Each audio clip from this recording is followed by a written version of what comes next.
നമസ്കാരം കൂട്ടുകാരെ. LG കൂട്ടുകായം ഓണക്കൂട്ടു by chef Pillai, presented by elite payasam mix, co-powered by MyG Future, Fira Foods, Hawkins Milky Mist Sweetened Condensed Milk and Sunrich Refined Sunflower Oil.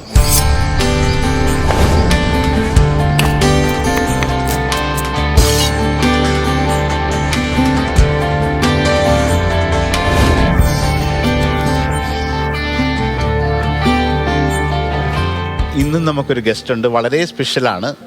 ആ കപ്പിളിനെ എനിക്ക് വളരെ പ്രിയപ്പെട്ടാണ്. നമുക്ക് സ്വാഗതം ചെയ്യാം. നമ്മുടെ എല്ലാം പ്രിയപ്പെട്ട ബോബൻ സാമുവലും രശ്മി ബോബനുമാണ്. വെൽക്കം, നമസ്കാരം.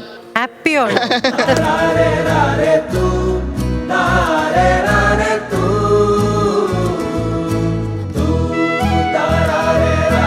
അപ്പം ഹാപ്പി ഓണം. ഹാപ്പി ഓണം.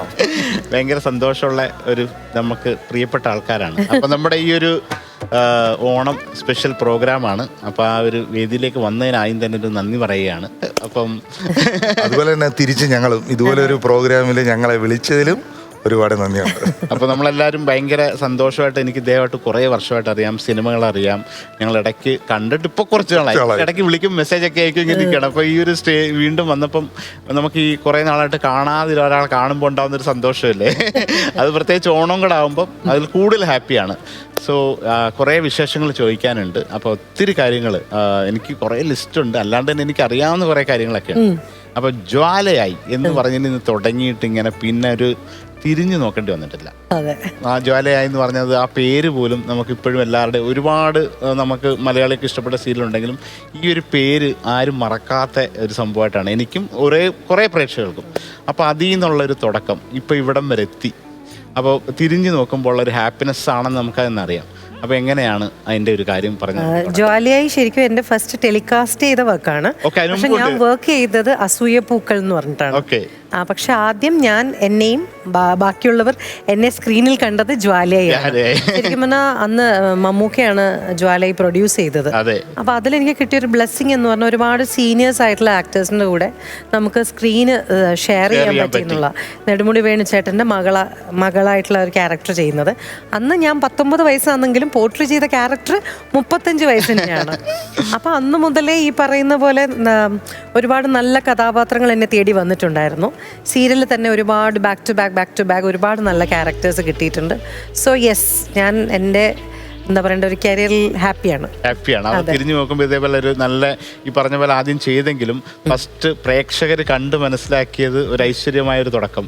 ഇതേപോലെ ലെജൻഡറി ആയിട്ടുള്ള കുറെ ആൾക്കാരുടെ കൂടെ അഭിനയിച്ച് ആ ഒരു സ്ക്രീൻ ഷെയർ ചെയ്ത് ഇപ്പൊ കുറെ വർഷങ്ങൾക്ക് ശേഷം ഹാപ്പി ആയിട്ടിരിക്കുന്നു. അതുപോലെ തന്നെ ജനപ്രിയൻ അല്ലേ, അവിടുന്ന് തുടങ്ങിയ ഒരു ഡയറക്ടർ, റോമൻസ് വരെ, അങ്ങനെ കുറെ നല്ല സിനിമകൾ. അപ്പൊ അതിന്റെ ആ ഒരു രണ്ടുപേരും അങ്ങോട്ടും ഇങ്ങോട്ടും കോംപ്ലിമെന്റ് ചെയ്തിട്ട് നിങ്ങൾ ഇങ്ങനെ വരുവാണ്. ഫാമിലി കരിയർ എല്ലാം ഈ ദൈവസഹായം കൊണ്ട് ഇതുവരെയും കുഴപ്പമൊന്നും ഇനി അങ്ങനെ തന്നെ പോയിക്കോട്ടെ. യെസ്. സോ ഇത് നമ്മുടെ ഒരു ഓണം പ്രോഗ്രാമാണ്. അപ്പോൾ ഓണം പ്രോഗ്രാം അല്ലെങ്കിൽ നിങ്ങൾക്ക് ഇച്ചിരി ഇറച്ചി, മീൻ ഇതൊക്കെ ഉണ്ടാക്കി തരണമെന്നൊക്കെ ആഗ്രഹമാണ്. പക്ഷെ നമ്മുടെ ഓണം ആയതുകൊണ്ട് ഓണം സദ്യ റിലേറ്റഡ് ആയിട്ടുള്ള കുറേ വിഭവങ്ങൾ. എന്നാലും നിങ്ങൾക്കായിട്ടൊരു ടിസ്റ്റ് ഉണ്ട്. നമുക്ക് കാളൻ അല്ലെങ്കിൽ പുളിശ്ശേരിയുടെ ഒരു ടിസ്റ്റാണ്. അപ്പോൾ അത് കുറുക്കി കഴിഞ്ഞാൽ കാളനാവും. പിന്നെ അതിന് ഇച്ചിരി ഒരു ലൂസാക്കി നമുക്ക് ടിസ്റ്റ് ചെയ്താൽ നല്ലൊരു പുളിശ്ശേരിയാവും. അപ്പോൾ ഇത് ഇത്തവണ നമ്മൾ ഉദ്ദേശിക്കുന്ന വാഴയ്ക്കയും അതിനകത്ത് ഗ്രില്ല് ചെയ്ത് ബട്ടറിനകത്ത് പാൻ ഗ്രില്ല് ചെയ്ത് മഷ്റൂം കൂടെ ആഡ് ചെയ്തിട്ടുള്ള ഒരു കാളൻ പുളിശ്ശേരിയുടെ ഒരു സങ്കരേനയാണ്. ടിസ്റ്റ് എന്ന് വെച്ചാൽ ഇത് തന്നെയാണ്. അപ്പൊ നമുക്ക് ആ ഒരു വടക്കൻ കേരളത്തിലെ സദ്യയിൽ കുറുക്ക് കളനായിട്ട് മാറും, തെക്കൻ കേരളത്തിൽ അത് പുളിശ്ശേരിയായിട്ട് വരും. അപ്പൊ ഇതിന്റെ രണ്ടിന്റെ ഒരു അരപ്പെന്ന് പറഞ്ഞ തേങ്ങയും ജീരകവും ബേസാണ്. അപ്പൊ അത് എങ്ങനെ ഉണ്ടാക്കുന്നു? തൈര് കൂടുതൽ കുക്ക് ചെയ്ത് കുറുക്കി എടുത്തു കഴിഞ്ഞാൽ അത് കുറുക്ക്, വാഴയ്ക്ക, നേന്ത്രക്കായ കാളൻ, അത് വടക്കൻ മലബാറുകാർക്ക് ഭയങ്കര പ്രിയമാണ്. അത് തെക്കോട്ട് വന്നാൽ പുളിശ്ശേരിയായിട്ട് മാറും. അപ്പോൾ അതിനകത്ത് പക്ഷെ പച്ചക്കറി, വാഴയ്ക്കയ്ക്ക് പകരം വേറെ സാധനം. അപ്പോൾ ഇതിനകത്ത് നമ്മൾ ട്രഡീഷണൽ ആയിട്ട് വാഴയ്ക്കയുണ്ട്, പക്ഷേ ഗ്രില്ല് ചെയ്ത മഷ്റൂമും കൂടെ ആഡ് ചെയ്തിട്ടൊരു സംഭവമാണ്. ഓക്കെ, നമുക്കപ്പോൾ ഇതിന്റെ ഒരു തുടക്കവും ബാക്കിയുള്ള കഥകളും നിങ്ങളുടെ പുതിയ പ്ലാൻസും ഇതൊക്കെ ആയിട്ട് നമുക്ക് ഈ ഒരു എപ്പിസോഡ് അങ്ങ് അടിച്ചു പൊളിക്കാം ഇല്ലേ? ഇതൊരു സ്പെഷ്യൽ ഇതിനൊക്കെ വെക്കാൻ പറ്റിയ ഒരു കടായിയാണ്. ഹോക്കിൻസ് വാഴയ്ക്ക ചെറിയ സ്ലൈസ് ചെയ്തൊരു സാധനം.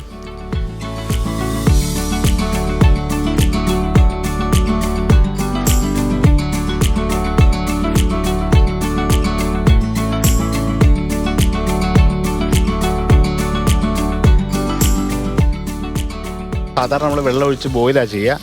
ആദ്യം ഈ മസാല ഞാൻ അതാണ് നോക്കിയത്. അതെ, അപ്പൊ ഇത് ജസ്റ്റ് ഒന്ന് മറിനേറ്റ് ചെയ്ത് വെളിച്ചെണ്ണയിൽ ജസ്റ്റ് ഒന്നാക്കി. പാചകത്തോട് താല്പര്യമുള്ള ഒരാളാണോ? ഭക്ഷണം എന്തെങ്ങനെയാണ്? അതോ പാചകം ചെയ്യാൻ താല്പര്യമാണ്.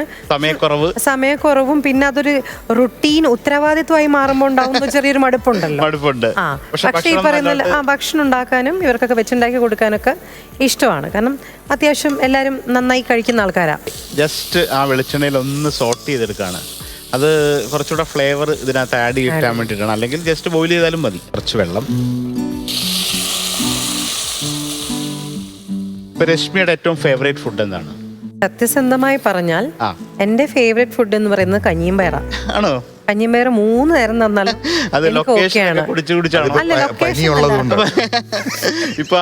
അല്ല. ഇപ്പൊ എന്താ വെച്ചാല് കഞ്ഞി ഇൻ ദ സെൻസ് ഞാനിപ്പം അരി ഉപേക്ഷിച്ചിട്ട് ഓട്സ് ഉണ്ടല്ലോ, നമ്മള് റോൾഡ് ഓട്സും ചെറുപയറും കൂടി ചേർത്തിട്ടുള്ള കഞ്ഞിയാണ് ഇപ്പത്തെ ഒരു ഫേവറേറ്റ് എന്ന് പറയുന്നത്. അപ്പൊ ചോറ്, റൈസ്, കാർബ് കംപ്ലീറ്റ് കുറച്ചൊന്ന് കട്ട് ചെയ്തതിന്റെ ഭാഗമായിട്ട്.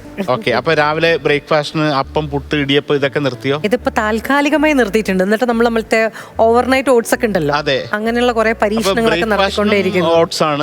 ഉച്ചയ്ക്ക് റാഗി, അതിങ്ങനെ മാറിക്കൊണ്ടേയിരിക്കും. ഡെയിലി ഒരേ സാധനം ആയിരിക്കില്ല. ബോബൻ ചേട്ടൻ എന്താ ഉണ്ടാക്കി കൊടുക്കുന്നത്? അല്ല, ഞാൻ ട്രിവാൻഡ്രത്ത് ഷൂട്ടിനുള്ളപ്പോഴാണ് ഇതൊക്കെ ഉണ്ടാക്കുക. പക്ഷെ ഇവിടെ വീട്ടിൽ വരുമ്പം ഈ പറയുന്ന പോലെ എല്ലാരും കഴിക്കുന്ന സാധനങ്ങളാണ്. ഇപ്പൊ ഒരു ഫിലിം ഡയറക്ടർ എന്ന നിലയിൽ നിൽക്കുന്ന ഒരാള് സോഷ്യൽ മീഡിയയിൽ ഭയങ്കര രസമായിട്ട് ഇപ്പോൾ ആക്റ്റീവാണ്. റീൽസ് ഒക്കെ ആയിട്ട് ഒരു പുതിയ ട്രെൻഡിങ് തന്നെ ചെയ്യുകയാണ്. അപ്പോൾ നമുക്ക് നിങ്ങളുടെ ഒരു രസകരമായ പ്രേക്ഷകരോടെ കാണിക്കാൻ പറ്റിയ റീല് നമുക്ക് കാണാം.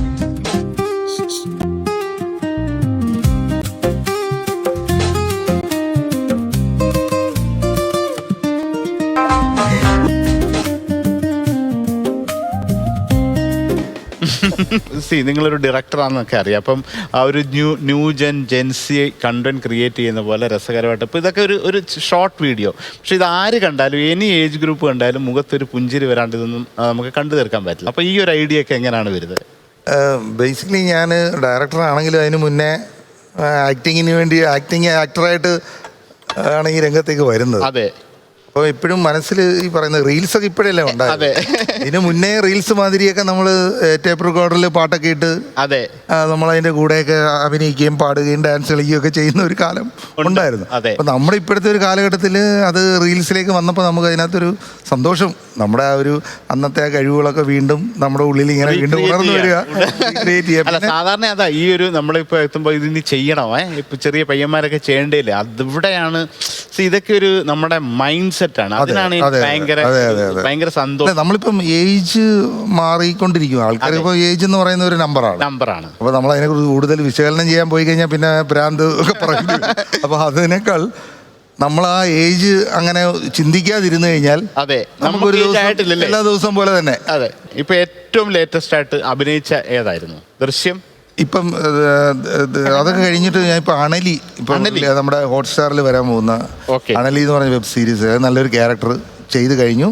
ഉടനെ റിലീസാവും. രണ്ടുപേരും തിരക്കാർന്ന അഭിനയമുണ്ട്, ഷൂട്ടിംഗ്, ലൊക്കേഷൻ, ഫാമിലി ഇതൊക്കെ ഉണ്ട്. അപ്പോൾ കിട്ടുന്നൊരു സമയത്ത് ആസ് എ ഫാമിലി ടൈം കിട്ടിയാൽ എന്താണ് മെയിൻ ഹോബി? ട്രാവൽ ചെയ്യാൻ പോകുന്നതാണോ, അല്ല ഒരുമിച്ചൊരു സിനിമ കാണാൻ പോകുന്നതാണോ, എവിടെയെങ്കിലും ഒരു ഡിന്നർ കഴിക്കാൻ പോകുന്നതാണോ? ആസ് എ പേഴ്സണൽ ഫാമിലി ടൈമായിട്ട് കിട്ടിയാൽ how you going to? Cinema കാണാൻ പോകും, ഡിന്നർ കഴിഞ്ഞ് വീട്ടിലെത്തും. യാത്ര ചെയ്യാനൊക്കെ താല്പര്യമുള്ള യാത്രകൾ ചെയ്യും. ഓക്കെ. എവിടെയൊക്കെ പോകാൻ? ഇന്ത്യയിലുള്ള സ്ഥലങ്ങളാണോ, അല്ല കേരളത്തിലാണോ, അല്ല വിദേശ രാജ്യത്ത് പോകാനാണോ, എവിടെയാണ്? എനിക്ക് കൂടുതലും ഇന്ത്യക്കകത്തുള്ള സ്ഥലങ്ങൾ കൂടുതൽ എക്സ്പ്ലോർ ചെയ്യാന്നുള്ളതാണ് ഒരു സന്തോഷവും. ഇന്ത്യയിൽ കാണാൻ ആഗ്രഹിക്കുന്ന ഇനി പോവാത്ത ഏത് സ്ഥലമാണ്, അല്ലെങ്കിൽ ബക്കറ്റ് ലിസ്റ്റിലുള്ള? ഇനിയും ബക്കറ്റ് ലിസ്റ്റിലുള്ളത് നമ്മുടെ ഒരു അരുണാചൽ പ്രദേശ്, ആ ഏരിയ.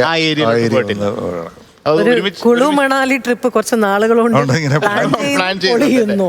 പിന്നെ പല ട്രിപ്പുകൾ ഇതുപോലെ പ്ലാൻ ചെയ്യും, അവസാനം എന്നെ കൂട്ടാതെ പോകും. അങ്ങനെയല്ല, പ്ലാൻ ചെയ്യുന്നതൊന്നും നടക്കാറില്ല. പെട്ടെന്ന് തീരുമാനിക്കുന്ന ട്രിപ്പുകളാണ് മിക്കവാറും നമ്മുടെ ലൈഫിൽ നടക്കുന്നത്. അത് സത്യമാണ്. അങ്ങനെ അത് ഒരുപാട് പ്ലാൻ ചെയ്തൊന്നും നടക്കില്ല. കല്യാണം അതുപോലെ ഒരുപാട് പ്ലാൻ ചെയ്ത് നടത്തിയതല്ല, പെട്ടെന്ന് സംഭവിച്ചു. ബോബൻ ചേട്ടൻ ഒന്ന് ഓർത്ത് പറയാമോ? ഓർക്കാൻ എന്തോ ഓർക്കാൻ താല്പര്യമില്ലാത്ത കാര്യമാണെങ്കിലും ഈ ഓണ സമയത്ത് പ്രേക്ഷകർ ചിലപ്പോൾ കേൾക്കാൻ ഇപ്പൊ എല്ലാരും പറയും കഷ്ടകാലം സമയത്താണ് വീട് കെട്ടും കല്യാണം എന്ന് പറയുന്നത്. പക്ഷെ ആ കാര്യത്തിൽ നമുക്ക് ഇച്ചിരി വ്യത്യാസം ഉണ്ടായിരുന്നു. നല്ല സമയത്താണ്. ഇതിന്റെ ഇടയിൽ നമ്മൾ ഒരു പാൻ ചൂടാക്കി മിൽക്കി മിസ്റ്റിന്റെ ലേശം ബട്ടർ ഒന്ന് മെൽറ്റ് ചെയ്തു, ഒരല്പം ഗാർലിക്. ഓക്കെ, ഇതാ മഷ്റൂം ഗ്രില്ല് ചെയ്യാൻ വേണ്ടിയിട്ടാണ്. ഓ, ഇതിന്റെ സ്മെല്ലെന്ന് പറയുന്നത് ഭയങ്കര ടെംപ്റ്റിംഗ് ആണ്. ബട്ടറില് ഗാർലിക്, ബട്ടർ ആൻഡ് ഗാർലിക് ഒരു വെസ്റ്റേൺ ഗാർലിക് ബട്ടർ എന്ന് പറയുന്ന ഒരു ഫ്ലേവർ. അത് ഫിഷ് ആയാലും പ്രോൺ ആയാലും മീറ്റിലായാലും അതിനകത്ത് വേറെ ഫ്ലേവർ ഒന്നുമില്ല. Just black pepper and see salt അല്ലെങ്കിൽ വേറെ എന്തെങ്കിലും തൈം അല്ലെങ്കിൽ അങ്ങനെയൊക്കെയുള്ള ഹെർബ്സ് ഒക്കെ ഇടുമ്പോൾ ഒരു മിനിമം സാധനം. മഷ്റൂംസ് ഇപ്പൊ ശരിക്കും മഷ്റൂമും എന്റെ ഡയറ്റിന്റെ ഭാഗമാണ്. സോ അപ്പൊ എനിക്ക് അത് ചോദിക്കട്ടെ, അപ്പൊ ഈ ഒരു ഹെൽത്തിനെ കുറിച്ച് വളരെ ഇതായിട്ടായിരിക്കുമല്ലോ ഒരു മലയാളിയായ നമ്മുടെ തനി കേരളത്തിലെ ഉള്ള ഒരാള്. അപ്പൊ ഈ കേരള ഭക്ഷണത്തിന്റെ കാര്യങ്ങളൊക്കെ ആ ഒരു ഹെൽത്ത് കൺസേൺ ആയതുകൊണ്ടാണല്ലോ കാബ് കട്ട് ചെയ്തത്. അപ്പോൾ ഈ ഒരു സമയത്ത് ഇതിനെക്കുറിച്ച് ചിന്തിക്കാൻ അപ്പൊ ഇതിന്റെ ഒരു ആവശ്യകത ഇപ്പൊ ആൾക്കാരോടൊക്കെ പറയുകയാണെങ്കിൽ എന്താണ് പറയാൻ? അല്ല, എന്താന്ന് വെച്ചാൽ ഓരോരുത്തർക്കും ഓരോ ബോഡി ടൈപ്പ് ആണല്ലോ. അതെ, എന്നെ സംബന്ധിച്ച് പച്ചവെള്ളം ചവച്ചരച്ച് കുടിച്ചാലും അത്യാവശ്യം വികസിക്കുന്ന കൂട്ടത്തിൽ. അപ്പൊ എന്റെ ഒരു ട്രെൻഡാണ് ഈ പറഞ്ഞ പോലെ 10 കിലോ കുറയും, അത് ഞാൻ 12 കിലോ ആയിട്ട് കൂട്ടും. അതാണ് കുറെ വർഷങ്ങളായി പോയിക്കൊണ്ടേയിരിക്കുന്നത്. അപ്പൊ ഈയിടക്ക് കൂടിയതിനെ കുറയ്ക്കാനുള്ള ശ്രമത്തിലാണ്. അപ്പൊ ഓരോ തവണയും ഞാൻ ഡയറ്റ് ചെയ്യുമ്പോൾ ഇവിടെ ഒരു നോട്ടമുണ്ട്, ഓ മെല്ലിട്ട് കാര്യമൊന്നുമില്ല, 4-5 മാസം കഴിയുമ്പോൾ ഇത് വീണ്ടും പഴയ പോലെ ആവുന്നുള്ളത്. അപ്പൊ അടുത്ത ഘട്ടം കുറയ്ക്കലാണ് ഇപ്പൊ നടന്നുകൊണ്ടിരിക്കുന്നത്. അതൊരു പ്രാക്ടീസ് ആണല്ലോ, കൂട്ടുക കുറയ്ക്കുക. എന്തെങ്കിലും വേണ്ടേ, എൻഗേജ് വേണം.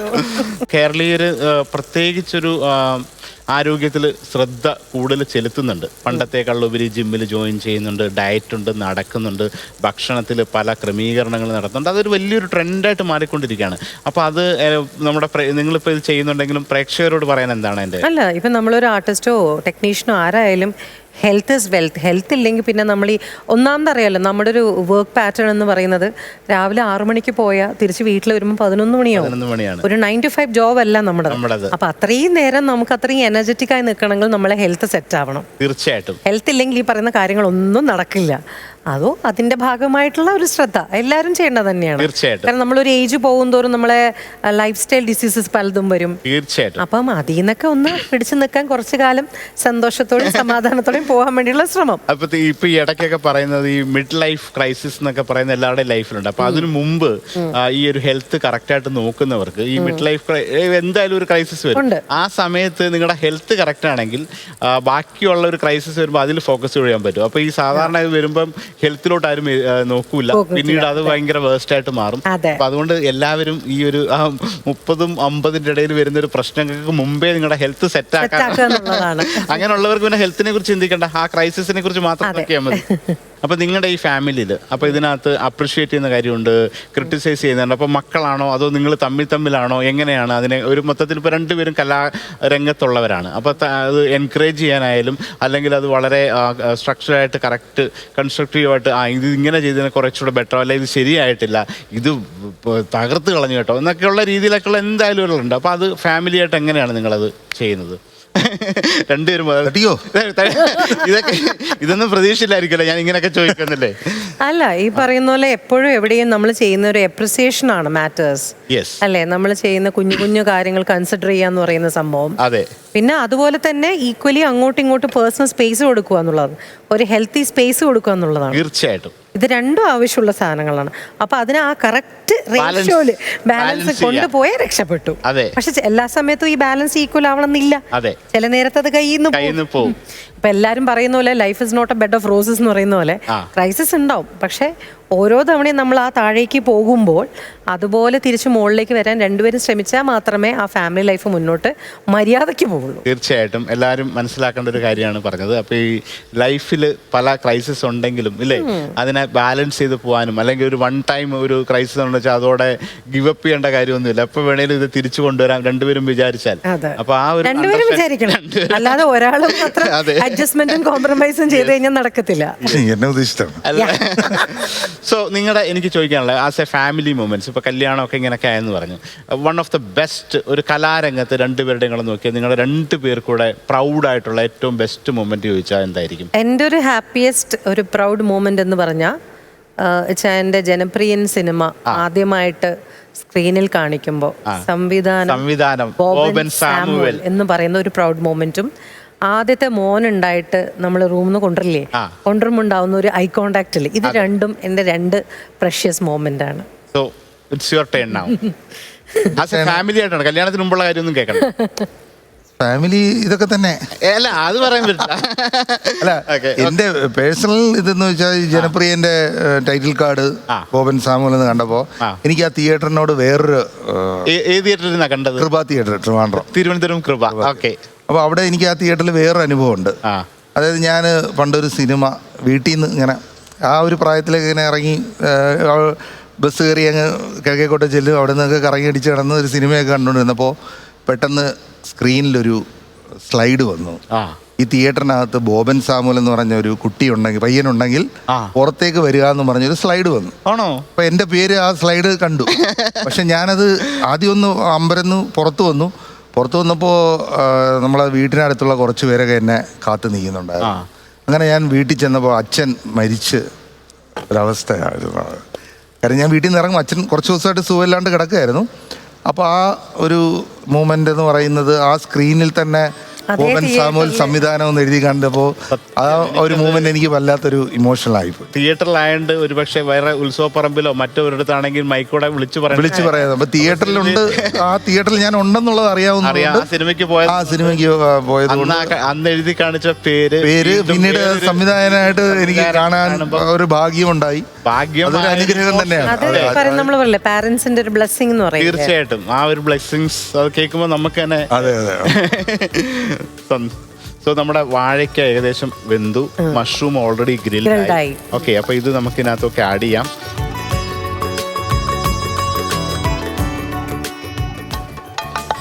ഇനി ഇതിന്റെ ഒരു അരപ്പ് നമ്മൾ തേങ്ങ, ജീരകവും വെളുത്തുള്ളിയാണ് ഇതിന്റെ ഒരു മെയിൻ സാധനം. അതിനകത്ത് മഷി പോലെ അരയണം. അതിനകത്ത് കുറച്ച് പച്ചമുളകുണ്ട്, ചെറിയ ഉള്ളിയുണ്ട്. ചെറിയ ഉള്ളി അതിന്റെ ഒരു ഇതാണ്. ചിലടത്ത് ഇതൊന്നും ചേർക്കാറില്ല, വളരെ സിമ്പിളായിട്ട് ജീരകത്തിന്റെ സ്മെല്ല് മാത്രം മതി, ഗാർലിക് കുറച്ച് മതി. നമ്മുടെ കേരളത്തിന്റെ അതാണ്, കേരളത്തിൽ നമ്മൾ ഇത്രയും സ്ഥലങ്ങളുള്ളപ്പം പല വിധത്തിലാണ്. ഞങ്ങളുടെ ഫാമിലി ലൈഫിൽ തന്നെ ഞാൻ കണ്ണൂരുകാരിയാ. അതെ. ഓ, കണ്ണൂര്. അദ്ദേഹം പത്തനംതിട്ടയാണെങ്കിലും അതുകൂടെ പറയും, നമ്മൾ കഥകൾ കേൾക്കാനാണ് പറയുന്നത്. കല്യാണം കഴിഞ്ഞ് വരുമ്പോൾ ഉണ്ടാവുന്ന രുചി വ്യത്യാസങ്ങളുണ്ടല്ലോ. അവിടെ വീട്ടിൽ അമ്മയാണല്ലോ കുക്ക് ചെയ്യുന്നത്, അപ്പൊ ഉണ്ടാവുന്ന ഡിഫറൻസ്. അപ്പോഴാണ് നമ്മൾ മനസ്സിലാക്കുന്നത്, ഓഹോ ഇങ്ങനെയൊക്കെ വ്യത്യാസങ്ങൾ. ഈവൻ ഭാഷയിൽ പോലും നമ്മുടെ സൈഡില് നിങ്ങൾ എന്ന് വിളിക്കുന്നത് ബഹുമാന സൂചകമായിട്ടാണ്. അപ്പൊ ചേട്ടനോട് നിങ്ങൾ അപ്പൊ അമ്മയോട് എന്തോ പറയുമ്പോൾ ഞാൻ നിങ്ങൾ എന്നോട് പറഞ്ഞു, മോളെ നീ വേണമെങ്കിൽ പേര് വിളിച്ചോ, എന്നെ നിങ്ങൾ എന്ന് വിളിക്കരുത്. അപ്പൊ തിരുവനന്തപുരം ഭാഗത്ത് താങ്കൾ എന്നാണ് സംബോധന ചെയ്യുന്നത്. അതൊന്നും നമുക്കറിയില്ല. അങ്ങനെ ഒരുപാട് അബദ്ധങ്ങൾ വരും. നമ്മൾ ഒരുപാട് സ്ഥലത്ത് പോയി പല ലോക്കൽ ഫുഡും കഴിക്കാൻ ഭാഗ്യം കിട്ടിയ ഒരാളാണ്. വീടുകളിലായാലും നല്ല റെസ്റ്റോറൻറ്റ്സിലായാലും അങ്ങനെയൊക്കെയുള്ള നമുക്ക് ട്രാവൽ ചെയ്യുമ്പോൾ പലയിടത്തും ഇപ്പം നിങ്ങളുടെ വീട്ടിൽ നിന്നാലും നിങ്ങൾ ഏറ്റവും ബെസ്റ്റ് ഉണ്ടാക്കി തരുന്നത്. അതെ. അപ്പോൾ ആ രീതിയിൽ കണ്ണൂർ പോയി എനിക്ക് വളരെ ഗ്രേറ്റ് എക്സ്പീരിയൻസ് ഉണ്ട്. അത് വടകരയിൽ നിന്ന് അങ്ങോട്ട് അത് വേറെ. അപ്പോൾ കോഴിക്കോടിൻ്റെതായ രുചി, അപ്പോൾ മലബാറിന് മൊത്തത്തിൽ രുചി.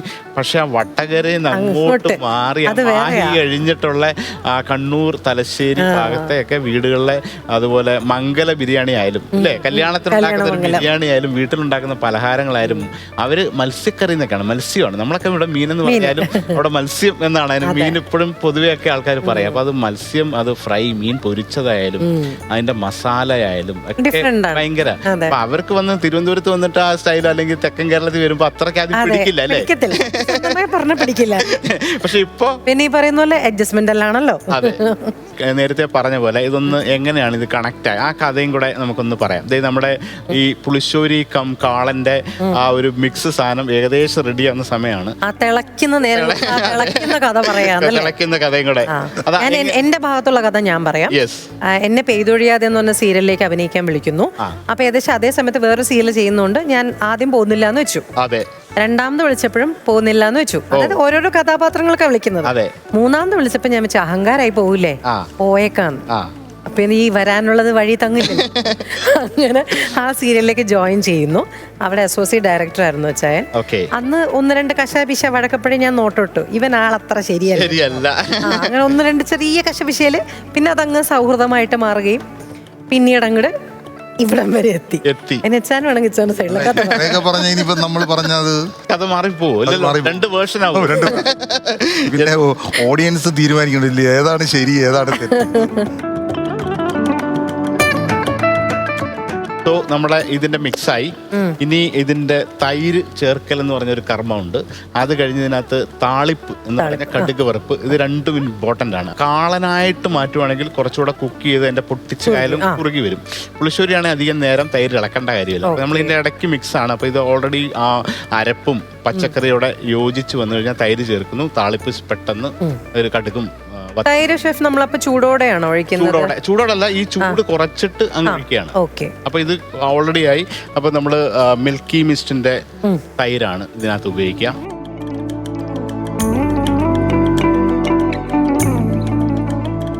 നന്നായിട്ടൊന്ന് വിസ്ക് ചെയ്യുന്നു.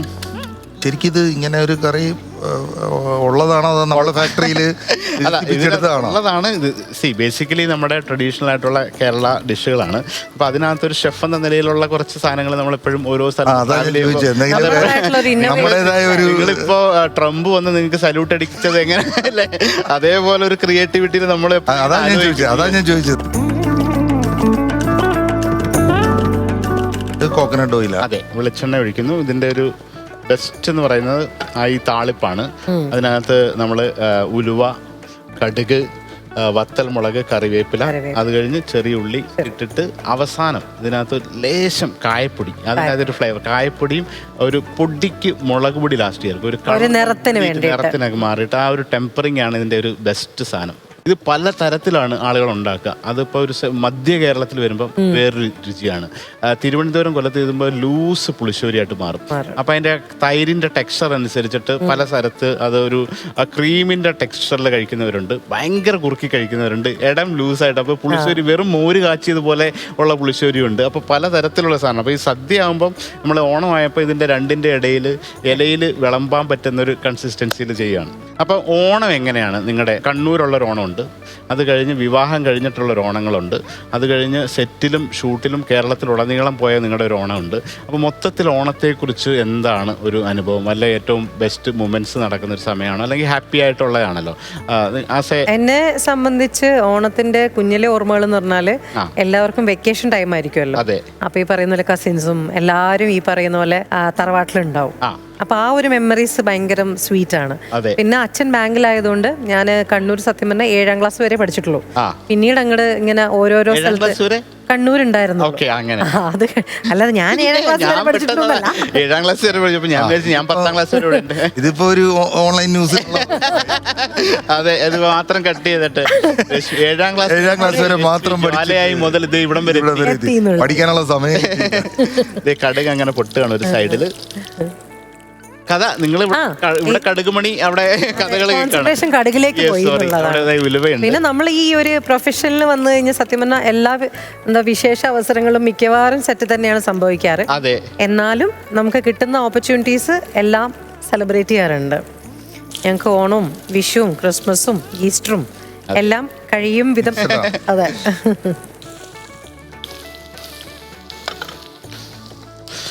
നമ്മുടെ കായം മാത്രം, കായം ഇപ്പൊ എടുത്ത് വെച്ചല്ലോ. കായമാണ് ഇവിടെ വെച്ചത്. നോക്കട്ടെ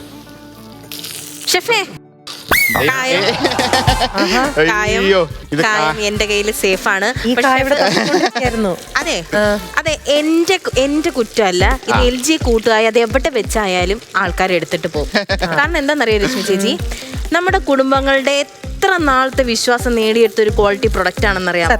ഈ ചേരുവ മാത്രം മതി നമ്മൾ ഉണ്ടാക്കുന്ന ഡിഷിന്റെ തനിമയാർന്ന സുഗന്ധവും ആ റിയലി ടേസ്റ്റും അറിയാൻ വേണ്ടിട്ട്. ഈ ഓണത്തിന് LG കൂട്ടുകായ ഡയലോഗ് മതി. എനിക്ക് കായ ഇവിടെ ഈ താളിക്കുമ്പോ സാധനം കൃത്യസമയത്ത് ഇടണം. എന്നാലും പറയണ്ടേ, ഈ ഓണക്കാലത്ത് ഈ ഓണക്കാലത്ത് എന്ന് മാത്രമല്ല ഡെയിലി ഉണ്ടാക്കുന്ന ഡിഷിലും നിങ്ങൾ LG കൂട്ടുകായ ഒന്ന് ഉപയോഗിച്ച് നോക്കൂ. എന്നെ പരിചയപ്പെടുത്തണ്ടേ? എന്നെ മനസ്സിലായോ? എന്റെ സ്വഭാവം അങ്ങനെയാണ്. എന്നെ ആര് കണ്ടാലും കുറേ നാളായിട്ട് പരിചയമുള്ളവരുടെ കൂട്ട് തോന്നും. അപ്പൊ ഷെഫ്, എന്റെ പേരൊന്നും ഞാൻ മാറ്റിയിട്ടുണ്ട്. പ്രസീത പ്രഥമൻ എന്നാക്കിയിട്ടുണ്ട്. വന്നിട്ടുണ്ടോ ഇവിടെ? ആരാ? പ്രഥമൻ അല്ല, പ്രഥമൻ സാധാരണ ഹസ്ബൻഡ് ബ്രാൻഡിന്റെ പേരല്ല ഷെഫേ. അതായത് പുതിയതായിട്ട് ഞാൻ കാറ്ററിംഗ് സർവീസ് തുടങ്ങിയിരിക്കുകയാണ്. അവിടുത്തെ പിള്ളേരെടുത്തോണ്ട് കാറ്ററിംഗ് സർവീസ് നേരത്തെ തന്നെ പായസം ഉണ്ടാക്കാൻ പഠിപ്പിച്ചു വിട്ടില്ലായിരുന്നു. അതുപോലെ തന്നെ ഞാനിപ്പോ സ്വന്തമായിട്ട് ഒരു കാറ്ററിംഗ് സർവീസ് അങ്ങ് തുടങ്ങി. പിള്ളേര് നേരത്തെ എടുത്തിട്ട് പോയതാണ് LG കൂട്ടുകായ. ഇത് കാറ്ററിംഗ് പ്രധാന ഒരു അതെ അതെ അതെ. അപ്പം ഈ എന്റെ സദ്യയിലെ ഈ കാളനും മോരും അതിനൊന്നുമല്ല അഭിപ്രായം. പ്രഥമൻ, ഞാൻ ഉണ്ടാക്കുന്ന പ്രഥമൻ കഴിച്ചു കഴിഞ്ഞു കഴിഞ്ഞാൽ ആൾക്കാർ വിരല് കടിക്കും. അതുപോലെ സൂപ്പർ ടേസ്റ്റ് ആണ്. സത്യം ഷെഫേ, വിശ്വസിച്ചോ? ആ അതെ അതെ, വിശ്വസിക്കണം. അതുപോലെ അഭിപ്രായമുണ്ട്. പക്ഷേ എനിക്ക് അങ്ങോട്ട് ആൾക്കാർ കൂടുതലായിട്ട് ഉൾപ്പെടുന്ന സദ്യകൾ കിട്ടുന്നില്ല. എനിക്ക് ഈ വയറ് പൊങ്കാല, വയറ്റ് പൊങ്കാല, സഞ്ചയനം, 28 കെട്ട്, അതെന്താ സാധനം? അതൊക്കെ ഉണ്ട്.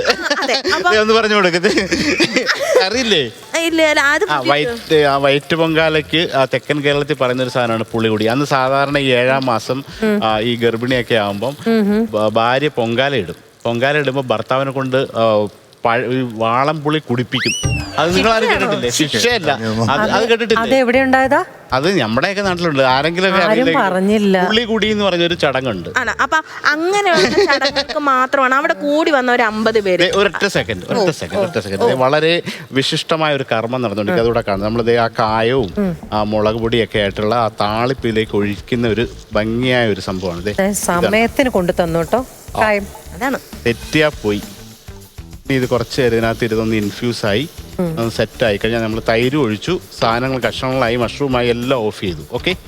പിന്നെ ഇതിന്റെ ഏറ്റവും വലിയ രസം എന്ന് വെച്ചാൽ ഈ വെളിച്ചെണ്ണ ഈ താളിച്ച കടുകൊക്കെ ആയിട്ട് ഇതിനകത്തോട്ടൊന്ന് ലയിച്ച് ഇൻഫ്യൂസ് ആവുന്ന ഒരു സമയം കഴിഞ്ഞു. വളരെ സിമ്പിൾ. ലുക്ക് വൈസ് ഓക്കേ കേട്ടോ. ടേസ്റ്റ് വൈസ് നമുക്ക് പറയാനാണല്ലോ 2 ഗസ്റ്റ് ഞാൻ കൊണ്ടുവന്നത്. വലിയ കാറ്ററിംഗ് കമ്പനിക്കാരിയാന്നൊക്കെ പറഞ്ഞ് പ്രഥമന്റെ പേരൊക്കെ പറഞ്ഞിട്ട് ഞാൻ വിശ്വസിക്കൂല. അല്ലല്ല, എന്റെ കാറ്ററിംഗ് സർവീസിന്റെ പേരും ഇത് തന്നെയാ, Praseetha Prathaman catering service. Okay. Short form PPCC. അത് ഇഷ്ടമുള്ളത് അതെന്ത് വേണേലും പറയാം. രശ്മി ചേച്ചി, നിങ്ങളുടെ വെഡിങ് ആനിവേഴ്സറി ആയിരുന്നല്ലോ. അതും 25ാമത്തെ അതിഗംഭീരമായ വെഡിങ് ആനിവേഴ്സറി. അപ്പൊ അതിനകത്ത് നിങ്ങള് ആ ഒരു കാറ്ററിംഗ് എനിക്ക് തന്നെ തരണം പ്ലീസ്. ഓണത്തിനിടയ്ക്ക് പുട്ടുകച്ചവടം ചേരും. ഞാൻ എന്റെ പൊന്നു ഷെഫേ 30 വർഷമായിട്ട് ഈ പ്രൊഫഷനുമായിട്ട് നിന്ന് കാറ്ററിംഗും റെസ്റ്റോറൻറ്റും ഒക്കെ ആയിട്ട് നിൽക്കുന്ന ഒരാളുടെ മുമ്പിൽ വന്ന് ഈ ഒരു ബിസിനസ് പിടിക്കുന്നത് നല്ലൊരു കാര്യമാണോ? അല്ല, അറിയാൻ വേണ്ടി ചോദിക്കാം. ബിസിനസ് പിടിച്ചതല്ല ഞാൻ. ഇങ്ങനെങ്കിലും എന്റെ പൊന്നു ഷെഫേ ഞാൻ ഒന്ന് രക്ഷപ്പെട്ടു പോയി. എനിക്കൊന്ന് സപ്പോർട്ട് ചെയ്ത് താ. നിങ്ങൾക്ക് ഏതെല്ലാം രീതിയിലാണ് ഇവിടെ വന്നത്? കഴിഞ്ഞ കുറെ തവണയായിട്ട് എന്തെല്ലാം അതൊക്കെ പറയണം. ഇനി അതൊന്നും പറയണ്ട. ഇതാകുമ്പം 25ാമത്തെ വാർഷികമാകുമ്പം ഇവര് നല്ലൊരു ഡയറക്ടറാണ്, ചേച്ചി നല്ലൊരു അഭിനേത്രിയാണ്. അതാകുമ്പോ സീരിയൽ രംഗത്തുനിന്നും സിനിമാ രംഗത്തുനിന്നും എല്ലാ ആൾക്കാരും വരും. ചുരുക്കി പറഞ്ഞാൽ ലാലേട്ടന്റെയും മമ്മൂട്ടിയുടെയും മമ്മൂക്കയുടെ വീട്ടിൽ ഒന്ന് നൈസായിട്ട് ഒന്ന് കേറണം, അത്രേ ഉള്ളൂ. ഒന്ന് കനിയണം, അത്രേ ഉള്ളൂ. 25ാമത്തെ വിവാഹ വാർഷികമല്ലേ വരുന്നത്? അതിപ്പോ എല്ലാ കൊല്ലവും വിവാഹ വാർഷികം ഉണ്ടല്ലോ, വരുമല്ലോ. അപ്പൊ ഇനി നമുക്ക് ആഘോഷിക്കാം. 6 മാസം കഴിയുമ്പോൾ അടുത്തത് വരുമല്ലോ. അതെ, 6 മാസം. കാരണം ജനുവരി കഴിഞ്ഞല്ലോ. ഓൾറെഡി ഇത് കഴിഞ്ഞിട്ട് 6 മാസമായി. വേവോളം കാത്ത 6ഓളം കാത്ത. അതായത് ഇവരുടെ ഈ 25ാമത്തെ ഈ ഒരു വിവാഹ വാർഷികത്തിൽ പോയി ഒരു കാറ്ററിംഗ് ചെയ്തിട്ട് മമ്മൂക്കയും മോഹൻലാലിനെയൊക്കെ ഒന്ന് പരിചയപ്പെടണം. കൺക്ലൂഷൻ അത്രേ ഉള്ളൂ. വളരെ ചെറിയമായ ആവശ്യം. എന്നിട്ട് അവരുടെ ആനിവേഴ്സറി നിങ്ങളുടെ പായസ പ്രഥമൻ തന്നെ കൊണ്ട് കൊടുക്കണോ? അത് മതിയോ? മതി. കണ്ടവൻ എന്ത് ഇതായിട്ടാ നിക്കുന്നത്, ക്യൂട്ടായിട്ടാ നിക്കുന്നത്. അതെ, മനസ്സിലായി. ഞാനൊരു കാര്യം ചോദിച്ചോട്ടെ, ഇത് കുശുമ്പൊന്നും ആയിട്ടുണ്ടായിട്ട് ചോദിക്കുമല്ലോ, തമ്മിൽ വഴക്കിടാറുണ്ടോ? അതേ ഉള്ളൂ. സന്തോഷമായില്ല. പക്ഷെ എനിക്കങ്ങനെ തോന്നിയൊന്നുമില്ല. നിങ്ങൾ നല്ല ക്യൂട്ട് കപ്പിളാണ്. ഇത്രയും 25 വർഷത്തെ ജീവിതയാത്ര ഒരുമിച്ച് തുഴഞ്ഞവരാണ്. നല്ല മനപ്പൊരുത്തം ഉണ്ടായിട്ടല്ലേ അങ്ങനെ നടക്കുന്നത്. ഞാൻ ജസ്റ്റ് ഒന്ന് ടെസ്റ്റ് ചെയ്തോട്ടെ. എന്തായാലും ഓണക്കൂട്ട് ബൈ ഷെഫ് പിള്ളൈ എടുത്ത് വന്നേക്കാണ്. അപ്പൊ ജസ്റ്റ് ഒന്ന് ഞാൻ ഒന്ന് ട്രൈ ചെയ്തോട്ടെ. ജസ്റ്റ് ഒരു ഗെയിം പോലെ. ട്രൈലു 6 എടുത്ത് ചോദിക്കണം ആദ്യം. ചേച്ചി എടുത്ത് തന്നെ ചോദിക്കാം. എന്തായാലും അങ്ങോട്ട് പറഞ്ഞില്ല. അപ്പൊ ചേച്ചി എടുത്ത് തന്നെ ചോദിക്കാം. ചേട്ടന്റെ 2-3 ഇഷ്ടങ്ങൾ ചേച്ചി എടുത്ത് ചോദിക്കുമ്പോ ചേച്ചി പറയണം. ചേട്ടന്റെ എല്ലാ ഇഷ്ടങ്ങളും ഞാൻ ഇവിടെ പറയേണ്ടി വരും. അങ്ങനെയൊന്നുമില്ല. അങ്ങനെ ഇതിൽ ഇപ്പൊ നമുക്ക് 2-3 ചോദ്യങ്ങൾ മാത്രം. ചേട്ടന് ഇഷ്ടപ്പെട്ട നിറം ഏതാണ്? ഈ 25 കൊല്ലവും പുള്ളി വാങ്ങിയ ഡ്രസ്സുകളിൽ ഏറ്റവും കൂടുതൽ വാങ്ങിയ കളറ് റെഡാണ്. പക്ഷെ എനിക്കറിയുന്നത് ബ്ലൂവും ലൈറ്റ് ഗ്രീനും ഇഷ്ടമാണ്. അതെന്തോ കൺഫ്യൂഷൻ ആക്കി കളഞ്ഞല്ലോ. ഒരുപാട് ഇഷ്ടങ്ങളുണ്ടാവുമ്പോൾ നമ്മൾ എന്ത് ചെയ്യും? അങ്ങനെയല്ലേ, ഏതെങ്കിലും ഒറ്റൊരെണ്ണത്തിൽ പറയണം. ഇപ്പൊ റെഡ് എങ്കിൽ റെഡ്, ബ്ലൂ എങ്കിൽ ബ്ലൂ, ബ്ലാക്ക് എങ്കിൽ ബ്ലാക്ക്, ഗ്രീൻ എങ്കിൽ ഗ്രീൻ, അങ്ങനെ കുറെ ഉണ്ടല്ലോ. അതിലേതെങ്കിലും ഒരെണ്ണം. പച്ച പിടിക്കണമെങ്കിൽ നമുക്ക് ലൈറ്റ് പച്ച പിടിച്ചാലോ? വരുന്നുണ്ടല്ലേ? ലൈറ്റ് പച്ചേ ലൈറ്റ് ഗ്രീൻ. ലൈറ്റ് ഗ്രീൻ ഉറപ്പിക്കാവോ? കാരണം റീസെന്റ് വാങ്ങിയ കുറച്ച് ഡ്രസ്സുകൾ ലൈറ്റ് ഗ്രീനാ. അപ്പൊ ചേട്ടൻ പറഞ്ഞൊന്ന് കേട്ടാലോ, നമുക്ക് സ്ക്രീനിലൊന്ന് കാണാം. എനിക്ക് ഇഷ്ടമുള്ള നിറം ലൈറ്റ് ഗ്രീൻ. ഒബ്സർവേഷൻ. ഒരുപാടെണ്ണം പറഞ്ഞു, ഏറ്റവും ലാസ്റ്റ് ലൈറ്റ് ആയിട്ടൊരു ആൻസർ. റീസെന്റ് വാങ്ങിച്ച കുറച്ചധികം സാധനങ്ങള് ഗ്രീന്, ലൈറ്റ് ഗ്രീന് അങ്ങനെയൊക്കെ പോയി. അപ്പൊ ഇടയ്ക്കിടയ്ക്ക് ഇഷ്ടം മാറുന്നാണോ? മാറുന്ന മനുഷ്യരല്ലേ, ഇഷ്ടങ്ങൾ മാറില്ല. ആ മനുഷ്യരായ മാറും. അപ്പൊ അടുത്ത ക്വസ്റ്റ്യൻ ചേച്ചിയോട് തന്നെ ചോദിക്കാം. എന്തായാലും ഷെഫ് ഇപ്പം നമുക്ക് വേണ്ടി നല്ല സ്വാദിഷ്ടമായ ഭക്ഷണം ഉണ്ടാക്കിക്കൊണ്ടിരിക്കുകയാണ്. അതുകൊണ്ട് ചേട്ടന് ഇഷ്ടപ്പെട്ട ഭക്ഷണം ഏതാ? ഭക്ഷണം ഇൻ ദ സെൻസ് അങ്ങനെയല്ല. ഭക്ഷണം എന്ന് പറയുമ്പോൾ ഒരുപാട് സാധനങ്ങളല്ലേ. പായസത്തിലുണ്ട്, ഇപ്പൊ പ്രഥമനില് മറ്റേ പരിപ്പ് പ്രഥമനാണ് ഏറ്റവും ഫേവറേറ്റ്. മെയിൻ ആണ്, നമുക്ക് മെയിൻ ഐറ്റം ആണ് വേണ്ടുന്നത്. അതായത് ചോറ് കറി എന്നാണോ ഉദ്ദേശിക്കുന്നത്? ഏത് ഗണത്തിൽപ്പെട്ടെന്ന് പറ. ഏതായാലും ഇപ്പം ബിരിയാണി, ഇപ്പം പൊറോട്ടയും ബീഫും, പൊറോട്ടയും ചിക്കൻ കറി, അൽഫാം, കുഴിമന്തി, അങ്ങനെ ഏതെങ്കിലും ഒരൊറ്റ ഐറ്റം. പ്രധാനപ്പെട്ടും എനിക്കറിയുന്നത് ബീഫ് വരട്ടിയത് ഭയങ്കര ഇഷ്ടമാണ്. ബീഫ് വരട്ടിയതും എന്തും അതിന്റെ കൂടെ എന്തും പോവും. നോക്കാം, ഞാൻ പുള്ളിക്ക് വേണ്ടിയിട്ടാണ് ഉണ്ടാക്കാൻ പഠിച്ചത്. ഇഷ്ടഭക്ഷണം ബീഫും പിന്നെ നാടൻ കോഴിയും. അത് ഞാൻ ഉണ്ടാക്കി കൊടുക്കാറില്ല. നാടൻ കോഴി കുക്ക് ചെയ്യുമ്പോൾ ഒരു വല്ലാത്തൊരു മണം വരില്ല. ഒരിക്കൽ ട്രൈ ചെയ്തിട്ട് ഞാൻ അത് ഉപേക്ഷിച്ച അത് പുള്ളി മേടിച്ചു കഴിക്കും. നാടൻ കോഴി ഇഷ്ടമാണ്. അപ്പൊ അതുകൊണ്ട് ഹസ്ബൻഡിന് മാസ്ക് ഇട്ടിട്ട് നമുക്ക് കുക്ക് ചെയ്ത് കൊടുക്കാം. എനിക്ക് ഇഷ്ടമല്ലാത്തൊന്നും ഉണ്ടാക്കി കൊടുക്കൂല. ഞാനൊരു ടെക്നിക്ക് പറഞ്ഞു. ഇനി ഒരു ക്വസ്റ്റ്യൻ. വെഡിങ് ആനിവേഴ്സറി കഴിഞ്ഞെന്നല്ലേ പറഞ്ഞ? കഴിഞ്ഞു. കല്യാണത്തിന്റെ ഡേറ്റ് വിത്ത് ടൈം, വർഷം. നമ്മൾ അങ്ങനെ പറയുന്ന പോലെ എന്താ പറയുക, ജീവിതത്തിൽ നടക്കുന്ന അതിഭീകര സംഭവങ്ങൾ ഓർക്കാറില്ല. മറക്കൂലല്ലോ. ഷെഫെ മറക്കൂലെന്നാ പറഞ്ഞത്. ഷെഫിനോട് അത് കഴിഞ്ഞ് ചോദിക്കാവേ. 2001 ജനുവരി 29. സമയോട് പറഞ്ഞിട്ടുണ്ട്. 11:25. ഇതിപ്പോ നമുക്ക് രണ്ടുപേർക്കും അറിയത്തില്ലല്ലോ, സമ്മതിച്ചു കൊടുത്തേ പറ്റത്തുള്ളൂ. അല്ല, ഈ 11:25 ഇവിടെ അറിയുമെന്ന് എനിക്ക് സംശയമാണ്. നമുക്ക് നോക്കാം. അപ്പം 2001 ജനുവരി 29, 11:25. 11:25. അതെ, നമുക്ക് നോക്കാം അല്ലേ? നോക്കാം. 2001 ജാനുവരി 29. സമയം അറിഞ്ഞൂടാ. ആ ചേട്ടൻ പറഞ്ഞില്ലല്ലോ. എനിക്ക് അറിഞ്ഞൂടാ. ഞാൻ മറക്കൂലല്ലോ. ഷെഫിന് ഓർമ്മയുണ്ടോ? ഏതാണ് എന്റെ? എന്റേത് കുടുങ്ങി. ഓർമ്മയുണ്ട്. ഓക്കെ, അപ്പൊ അതും കംപ്ലീറ്റ് ആയിട്ടുണ്ടേ. ഇനി ലാസ്റ്റ് ആൻഡ് ഫൈനൽ ഒരു ക്വസ്റ്റ്യൻ കൂടി ഉണ്ട്. തീർന്നില്ല. ഇല്ല, ഇതും കൂടി ഉള്ളു എന്നിട്ട് പോവാണ്. അതായത് സാർ ഒരുപാട് ഫിലിം ഡയറക്ട് ചെയ്തിട്ടുണ്ട്. അതില് ചേച്ചിക്ക് ഇഷ്ടപ്പെട്ട ഫേവറേറ്റ് ഫിലിം ഏതാണ്? എനിക്ക് റൊമാൻസ് ആണ് ഏറ്റവും ഇഷ്ടം. ഇനി ചേട്ടൻ ഇഷ്ടമുള്ള നടൻ ഏതാണ്? അത് എന്ന് പറഞ്ഞാൽ ഐ മീൻ കറന്റ്ലി ഉള്ളതാണോ അതോ എല്ലാത്തിനും ഓപ്ഷൻസ് കുറെ ഉണ്ടല്ലോ. അതായത് ഹിന്ദിയിൽ പുള്ളിക്ക് ഇഷ്ടമുള്ള നടന്മാര് വ്യത്യാസമാണ്. അതൊന്നും മലയാളത്തിലാണോ ഹിന്ദിയിലാണോ? അതൊന്നുമില്ല. ഒറ്റ നടന്റെ പേര്, ഒരേ ഒരു നടൻ, ഒരൊറ്റ ഉത്തരം. ഇഷ്ടപ്പെട്ട നടൻ. എനിക്ക് പറയാവുന്ന ഒരു പേര് നമ്മള് മരിച്ചുപോയ മഹാനായ നടൻ ജയനാണ്.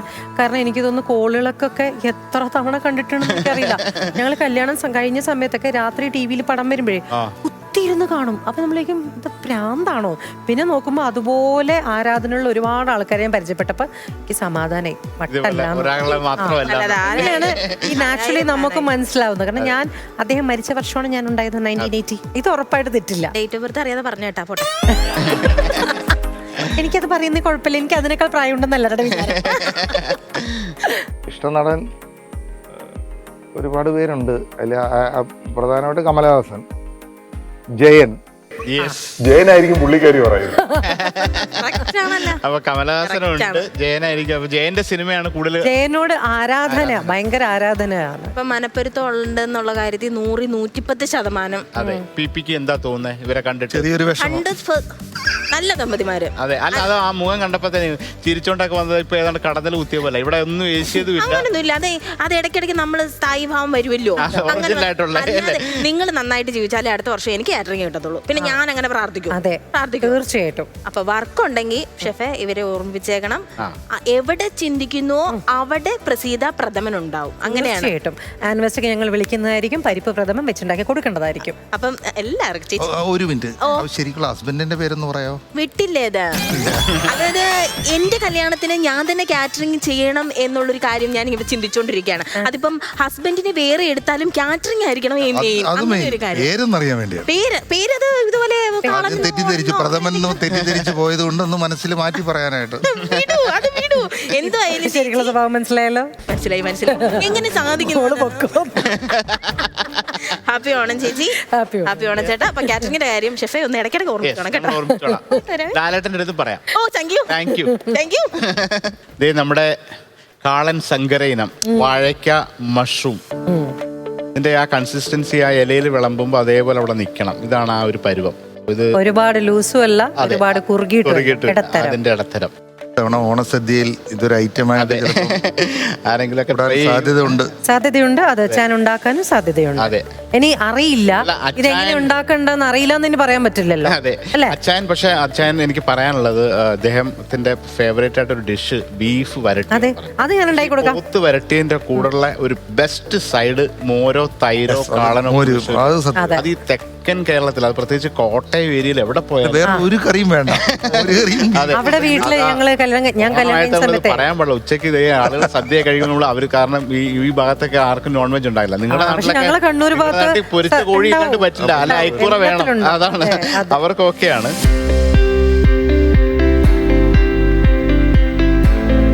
സോ അപ്പൊ ഇത്തവണത്തെ ഓണത്തിന് തീർച്ചയായിട്ടും ഇതൊന്ന് ട്രൈ ചെയ്യണം വീട്ടിൽ. അപ്പൊ ഞാൻ റെസിപ്പി ഒരിക്കൽ കൂടെ ഒന്നുകൂടെ പറഞ്ഞുതരാം. അപ്പോൾ വാഴയ്ക്ക ചെറുതായിട്ട് സ്ലൈസ് ചെയ്ത് വെക്കുക, എന്നിട്ട് മഷ്റൂം 4ആയിട്ട് കട്ട് ചെയ്യുക. അപ്പോൾ ആദ്യം തന്നെ വാഴയ്ക്കയും പച്ചമുളകും ലേശം മഞ്ഞൾപ്പൊടി, ഉപ്പ്, അതുപോലെ വെളിച്ചെണ്ണയും ലേശം മുളക് പൊടി ചേർത്തിട്ട് ഒന്ന് മറിനേറ്റ് ചെയ്തിട്ട് ഒരു 2 മിനിറ്റ്സ് സോട്ട് ചെയ്യുക. കുറച്ച് ആവശ്യത്തിനുള്ള വെള്ളം ഒഴിച്ച് ഉപ്പിൽ ചേർത്ത് വേവിക്കാനായിട്ട് വെക്കുക. അതുപോലെ തന്നെ ഒരു പാനിനകത്ത് ലേശം ബട്ടറും ഗാർലിക്കും ഇട്ട് മഷ്റൂം സ്ലോ ഹീറ്റിൽ ഇങ്ങനെ ജസ്റ്റ് ഗ്രില്ല് ചെയ്ത് സൈഡിലോട്ട് മാറ്റി വയ്ക്കുക. വാഴയ്ക്ക വേവുന്ന സമയത്ത് ഈ സോട്ട് ചെയ്ത മഷ്റൂം അതിനകത്ത് ആഡ് ചെയ്ത് ഉപ്പൊക്കെ ഒന്ന് കറക്റ്റാക്കി അരച്ച അരപ്പ് ചേർത്തിട്ട് മിൽക്കി മിസ്റ്റിൻ്റെ തൈര് നന്നായിട്ട് വിസ്ക് ചെയ്തതിനകത്തോട്ട് യോജിപ്പിക്കുക. എന്നിട്ടൊരു പാനിലേക്ക് വെളിച്ചെണ്ണ ഒഴിക്കുക, അതിനകത്ത് കടുക് പൊട്ടിക്കുക, ലേശം ഉലുവ ഇടുക, വത്തൽമുളക്, കറിവേപ്പില, ചുവന്നുള്ളി, അതൊന്ന് ചുമന്ന് വരുമ്പം ലേശം LG കായക്കൂട്ടൂടെ ചേർത്ത് അവസാനം ഒരല്പം മുളക് പൊടി ചേർത്തിട്ട് ആ താളിപ്പ് ഇതിലേക്ക് ചേർത്താൽ ഇതുപോലെ മനോഹരമായ വാഴയ്ക്ക മഷ്റൂം പുളിശ്ശേരി കാളൻ മിക്സ് റെഡി.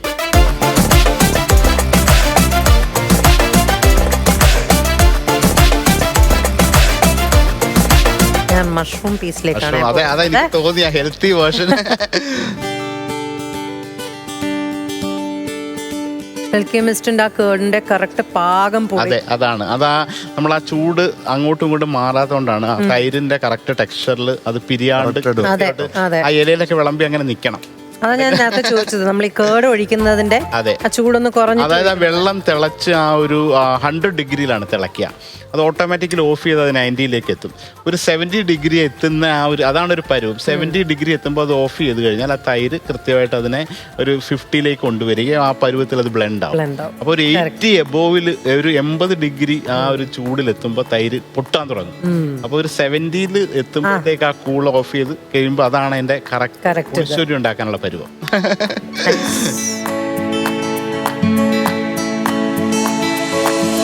ഓണത്തിന് ഞങ്ങളുടെ സദ്യയിൽ ഈ വിഭവം ഉറപ്പായിട്ടുണ്ടാവും. ഭയങ്കര സന്തോഷം. ഒരിക്കൽ കൂടെ ഇങ്ങനെ ഒരു കപ്പിൾ വളരെ ബ്യൂട്ടിഫുള്ളി നിങ്ങൾ അങ്ങോട്ടും ഇങ്ങോട്ടും മനസ്സിലാക്കി അപ്രിഷ്യേറ്റ് ചെയ്ത് ചലഞ്ച് ചെയ്ത് അത് കൂടുതൽ മോട്ടിവേറ്റ് ചെയ്ത് നിങ്ങളെ പരസ്പരം നിങ്ങളുടെ ടാലൻറ്റിനെ അങ്ങോട്ടും ഇങ്ങോട്ടും ഉയർത്തുന്ന ഒരു ആൾക്കാരാണെന്ന് എനിക്കറിയാം. അതുകൊണ്ടാണ് നിങ്ങൾക്ക് ഇപ്പോഴും ഇത്രയും ഹാപ്പി ആയിട്ട് 2 പേർക്ക് നിൽക്കാൻ പറ്റുന്നത്, 2 പേർക്ക് ഇതുപോലെ എൻജോയ് ചെയ്യാൻ പറ്റുന്നത്. അത് ഇനിയുള്ള കാലം മുഴുവൻ തുടരുക ഫാമിലിയായിട്ട്. അതുപോലെ നിങ്ങൾക്ക് ഇഷ്ടപ്പെടുന്ന ഒരുപാട് നല്ല പ്രൊജക്റ്റുകൾ, ഒരു സിനിമാ താരമായിട്ടും അത് റീൽസിൽ കൂടെ ചെയ്യുന്നു, അതിന് താരം ഞാൻ ഒരിക്കലും വിചാരിച്ചില്ല ഈ റീൽ. ഇതൊക്കെയാണ് ഇവിടെ ഫ്ലവേഴ്സിന്റെ പരിപാടികൾ. ഓക്കെ, നിങ്ങളെ കുറിച്ച് ഇവിടെ ഉള്ള വരുന്ന എല്ലാ ഗസ്റ്റ് ആയാലും നമ്മുടെ എല്ലാ ആർട്ടിസ്റ്റിനെ കുറിച്ചും ഒരു R&D ചെയ്യുന്ന ഒരു ടീം തന്നെ ഉണ്ട്. നിങ്ങളുടെ പ്രോഗ്രാം ഇല്ലെങ്കിൽ പോലും അങ്ങനെയാണ് ഇവിടെ. സോ അപ്പോൾ ഇത് പറഞ്ഞ പോലെ അപ്പോൾ ഒരുപാട് സന്തോഷം നിറഞ്ഞൊരു ഓണം ആശംസിക്കുന്നു. അതിനോടൊപ്പം വരുന്ന കാലം മുഴുവൻ ആഗ്രഹിച്ച ബെസ്റ്റ് കഥാപാത്രങ്ങൾ ഓൾറെഡി ചെയ്തു. അപ്പോൾ അതിന് മികച്ചതിന് ചെയ്യാൻ പറ്റുമോ എന്നൊക്കെ നമ്മളൊക്കെ ചോദിച്ചാലും വരും. ഇല്ലേ, നമ്മൾ എപ്പോഴും വിശ്വസിക്കേണ്ടതാണ് the best is yet to come. അതാണ്, അതുപോലെ തന്നെ വരും. ഇദ്ദേഹത്തെയൊക്കെ ഒരു തവണ പരിചയപ്പെട്ടാൽ ആരും മറക്കില്ല. അദ്ദേഹത്തിന്റെ സ്മൈൽ ആയാലും ദ വേ ഹോസ്പിറ്റാലിറ്റി. ഞങ്ങളൊരു ഒരു 5 സ്റ്റാർ ഹോട്ടലിലെ ഒരു ഡിന്നർ ഒരു ലോഞ്ചിലിരുന്നാണ് ഫസ്റ്റ് മീറ്റ് ചെയ്യുന്നത്. അന്ന് തന്നെ നമ്പർ കണ്ട് കെട്ടിപ്പിടിച്ച് ചിരിച്ചിട്ട് പോയിട്ടുള്ള ഒരാളാണ്. സോ അത് എന്നോടെന്നല്ല ആരോടും ഇദ്ദേഹം ഇങ്ങനെയാണ് പെരുമാറുക. അത് 1 ടൈം നിങ്ങളെ മീറ്റ് ചെയ്താൽ ആരും മറക്കില്ല. അപ്പോൾ ഇത് ഇതുപോലെ തുടരട്ടെ. പോകുന്നതിന് മുമ്പ് LG കൂട്ടുകാരത്തിൻ്റെ ഒരു ഗിഫ്റ്റ് ഉണ്ട്, അതുകൂടെ തരണം. ഓ നമ്മുടെ ആദ്യത്തെ ഓണ സമ്മാനമാണിത്. അതെ, അപ്പൊ ഈ ഒരുപാട് സമ്മാനങ്ങൾ ഇനി തുടർന്നും കിട്ടട്ടെ. ഓണമാണ്, ഈ പ്രോഗ്രാമിന് വന്നു, 2 വാക്ക് പറയാ, നമ്മുടെ പ്രേക്ഷകർക്ക് ഒരു ആശംസയോടെ നിങ്ങളുടെ പേരിൽ പറയണം. തീർച്ചയായിട്ടും ഫ്ലവേഴ്സിന്റെ എല്ലാ പ്രേക്ഷകർക്കും അതെ, ഞങ്ങളുടെ ഹൃദയത്തിന്റെ ഭാഷയിൽ അതെ, ഓണാശംസകൾ. നല്ലൊരു പ്രോഗ്രാം ആയിരുന്നു. ആക്ച്വലി വന്ന് സമയം പോയത് അറിഞ്ഞില്ല എന്നുള്ളതാണ്. വളരെ വേഗത്തിൽ ഇവരുമായിട്ട് സംസാരിച്ച് ഞാൻ കുക്ക് ചെയ്ത് അറിഞ്ഞതിൻ്റെ ഇടയ്ക്ക് കുറെ തമാശ കഥകൾ, ഇവരുടെ കുറെ കാര്യങ്ങൾ പറഞ്ഞു. ഒരുപാട് കാര്യം ചോദിക്കണുണ്ടായിരുന്നു, നമ്മുടെ സമയക്കുറവ് കൊണ്ടാണ്. ഇത് അങ്ങനെ സന്തോഷകരമായി ഓണക്കൂട്ടിന്റെ ഒരു എപ്പിസോഡ് ഇവിടെ പൂർണ്ണമായാണ്. അപ്പം വീണ്ടും ഒരു എപ്പിസോഡോടെ കാണാം. Thank you so much.